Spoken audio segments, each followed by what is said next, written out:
through Feudalism and Manorialism. Hopefully I don't grunt like they said earlier, because it's usually this period that always complains about me making weird noises. I won't tell you who it is in this period, but it is somebody in this period. Feudalism and Manorialism. Feudalism develops. You got to remember all the new invasions that happened. I'm not going to go over those too much, but remember all the different invasions of Muslims, Magyars, Vikings, and that Carolingian Empire finally crumbled. And once that happened, feudalism starts to develop. Feudalism isn't something new. It's been going around for a while, but it is new to Europe. It's a political and social aspect of the Middle Ages. Make sure you remember that it is political and social.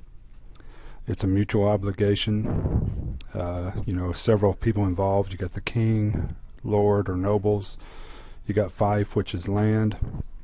You got vassals, which are lesser nobles and landowners. You got knights and peasants all involved. Here's the construction of the pyramid of power during feudalism. I'm going to go through this pretty quickly until I get to the end of this pyramid. That way it'll be easier to understand. Lowest level of feudal society was made up of serf and peasants. In return for their labor, they received protection from the lords and kings. So there's your lowest part of the pyramid. The next level was the knights. In return for their loyalty and military service, they received a fief, or they received land and protection. Well, I mean, they're, from other areas. Like I said, I'll go over this pyramid at the end, but I'm going to go through each little thing real quick. The next level of the society was vassals, nobles, and lords, and also the church are considered in there. They had, received land as well. I don't know why it's doing that, but there we go. All right, then you finally have the king. Okay, and what the king did, he gave land to the vassals. Okay, and in return, the vassals gave land and protection to the knights. It sounds kind of weird that knights got protection, but they did. Just from the sheer fact of that they were able to stay within a certain area and have land and all kinds of other things. What the knights did, they protected the lower people, the serfs and the peasants. Now you got to understand, serfs are not slaves. Serfs were bound to the land. They couldn't leave the land.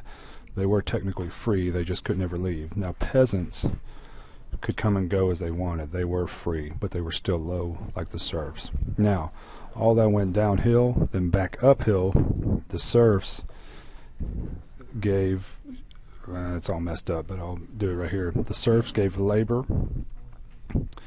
and the majority of all their bounty went to the vassals and the king. What I mean by bounty is what all they grew and everything. Then the knights gave loyalty and military service to the vassals, and then the vassals gave loyalty and service back to the king. So it's a working relationship between all these people. Knights, mounted warriors, started early as 7. He was called a page. He learns war, learns all about war and materials of war and how to act in war and everything else. Squire was the next age, usually about 14. That's the Robin to a knight's Batman. He was the crony or the back, the behind the scenes guy. Then he became a knight, usually at the age of anywhere from 19 to 21, full-fledged soldier.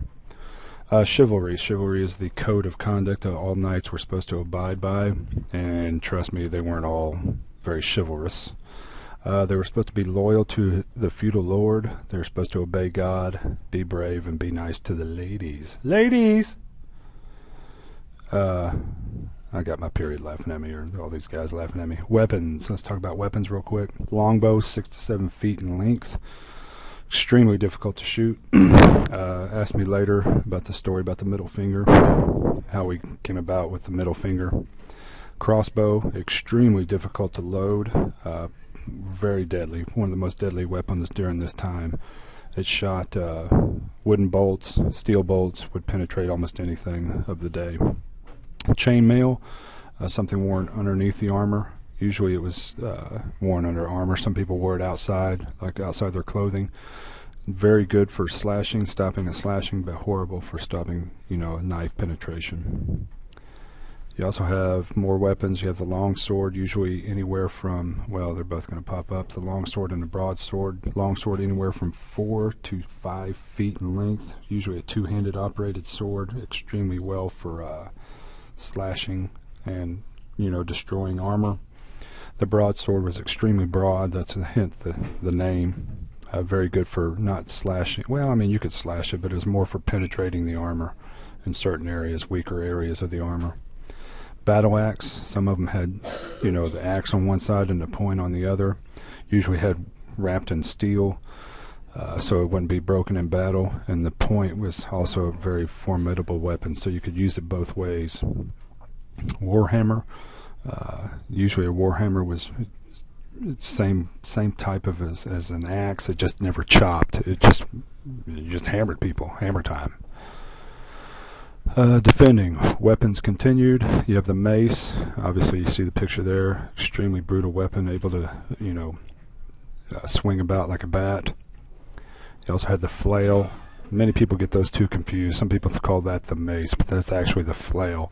And that's where we get the term flailing your arms about, because it was literally just swinging a spiked ball trying to crush people. Another thing about it was good for getting around shields. You could come around a shield and get the shield taken off the guy that was using it. Pole arms, literally what they sound like, arms, armory that was made out of poles. You had the lance, which was usually on horseback. You see all the jousting tournaments and everything. That's kind of what they used. It was to keep the enemy way out in front of you, especially because they had hundreds of knights at one time using them. You had the pike, which is usually for the infantry. They would sit there with them way out in front of them, so it would stop the advancings of the enemy. Let's see, what's next? There are other ways to defend the castle. I put the Ed Puzzle video on there, so make sure you watch that and answer those questions. Now, attacking the castle, it's usually siege warfare. It was attacking and surrounding and trying to starve them out. This is also called a battle of attrition. You have several different things: battering ram, siege tower, trebuchet. Gunpowder eventually made its way into siege warfare and changed how castles were built. And there's some Ed Puzzle videos on right now, so you need to watch those as well. Manorialism.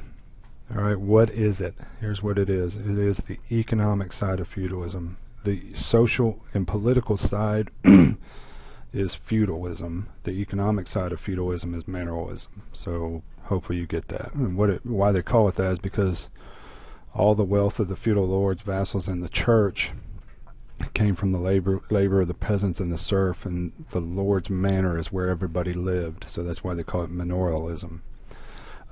His estate or his land is the lord's manor. Majority in medieval times lived on the manor. I mean, almost 90% of all population lived within some kind of lord's manor. You had villages within this manor because these manors were huge. I mean, thousands and thousands of acres, and eventually became kingdoms. Lords had all legal and economic power within anybody who lived within this area. Right here you got some other things that were, this is basically a small scale. Imagine it a grander scale. Here you have the serfs' cottages, you have the fallow field, the spring planting field, and the fall planting field. That was known as the three-field system. Make sure you know that, because I will test you on it. The three-field system. One field was growing spring stuff, another field was growing planting or fall stuff, and then one field was dead. I mean, not dead, but just nothing grew on it, so the materials would replenish everything. The field would be stronger. That way all the minerals and everything wouldn't be gone. You had the blacksmith, the well, the oven, the manor house, the church, the mill, all the different things that were involved in the manor. Usually anywhere, like I said, from 900 to 3,000 acres. All right, that's it.